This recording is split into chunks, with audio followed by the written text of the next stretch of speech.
pagi adik-adik semua. Jadi di sini saya akan bawakan materi terkait dengan HTML. Jadi adapun tujuan pembelajaran pada pagi ini, yang pertama, peserta didik setelah mengerjakan pretest serta diskusi terkait dengan materi perintah HTML, peserta didik diharapkan dapat memahami konsep dan perintah HTML.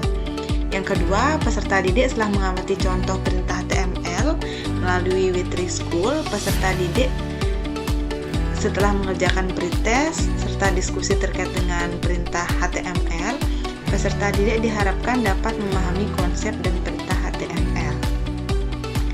Baik, jadi di sini kita akan mulai dengan pengertian HTML.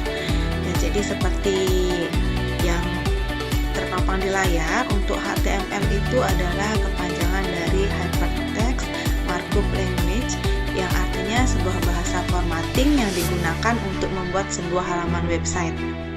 Di dalam dunia pemrograman berbasis website, HTML menjadi fondasi dasar pada halaman website. Sebuah file HTML disimpan dengan ekstensi .html dan dapat dieksekusi atau diakses melalui web browser seperti Google Chrome, Mozilla Firefox, Opera, Safari, dan lain-lain. Jadi untuk HTML ini memiliki banyak kegunaan. Ini saya tampilkan sebanyak 11 kegunaan dari HTML. Yang pertama itu dapat membungkus elemen-elemen tertentu sesuai kebutuhan. Yang kedua, HTML itu dapat kita gunakan untuk membuat heading atau format judul. Yang ketiga, bisa kita gunakan untuk membuat tabel. Selanjutnya bisa kita buat untuk membuat list, membuat paragraf, membuat form, membuat tombol, membuat huruf tebal, huruf miring, gambar, video, dan masih banyak lagi. Jadi untuk teks HTML tersebut itu kita bisa edit melalui text editor, yang mana text editor tersebut merupakan aplikasi yang digunakan untuk menulis sintak atau kode program. Di sini khususnya untuk penulisan kode program HTML itu sendiri, text editor sendiri sangatlah banyak yang bisa digunakan untuk penulisan kode HTML. Contohnya seperti Notepad yang disediakan oleh sistem operasi Windows, TextEdit yang disediakan oleh sistem operasi Mac, dan Nano yang disediakan oleh sistem operasi Linux. Jadi text editor ini berbeda dengan word processor. Itu dikarenakan text editor tidak bisa digunakan untuk mengatur format dokumen serta tidak disediakan fitur-fitur yang bisa digunakan untuk desktop publishing. Jadi berikut saya tampilkan beberapa contoh text editor. Yang ini, yang pertama itu ada text editor dari Sublime Text. Yang kedua itu ada dari Notepad++, dan yang ketiga itu ada Visual Studio Code. Selanjutnya kita akan mengenal tag elemen atribut HTML.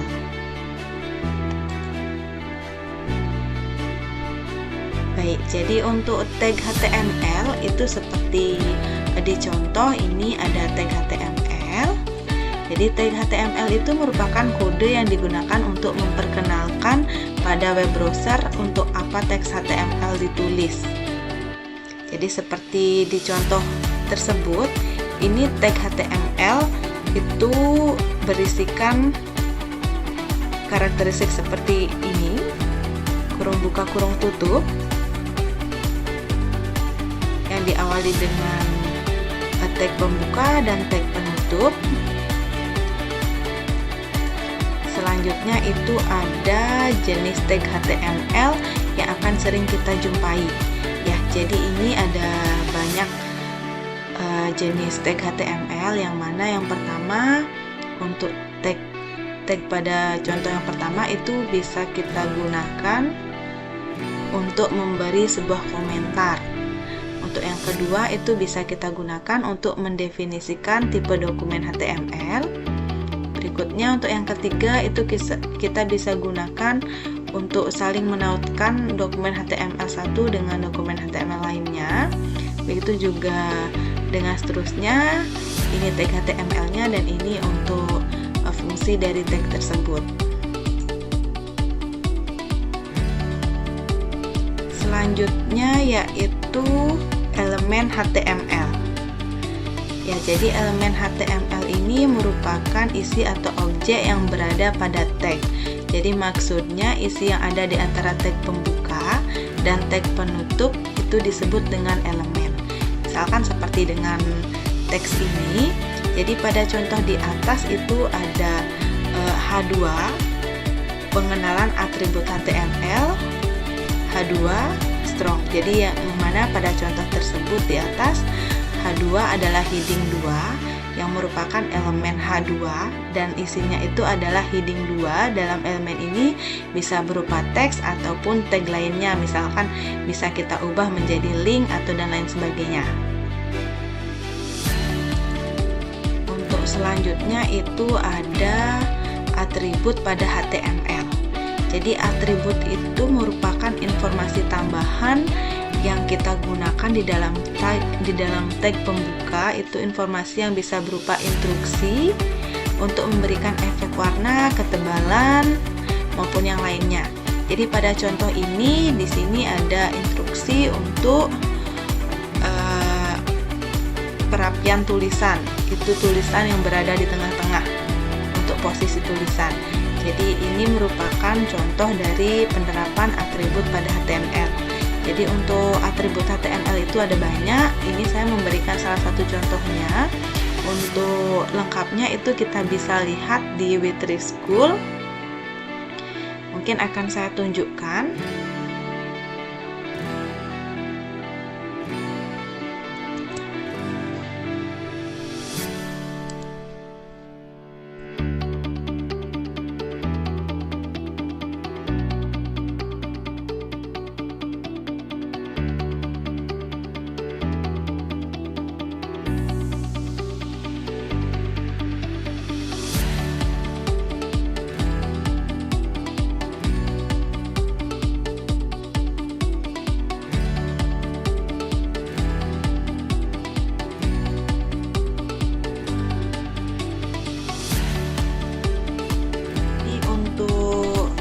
Selanjutnya itu di W3 School kita bisa belajar terkait dengan HTML. Jadi di sini sudah ada beragam tutorial dari HTML.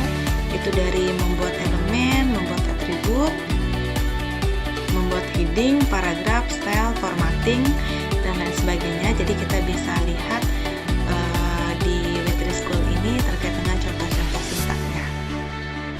Ya, seperti pada yang saya tampilkan saat ini itu ada tag untuk membuat HTML elemen. Jadi kita bisa lihat pada W3 School ini sudah dilengkapi dengan contohnya yang bisa kita praktekkan langsung.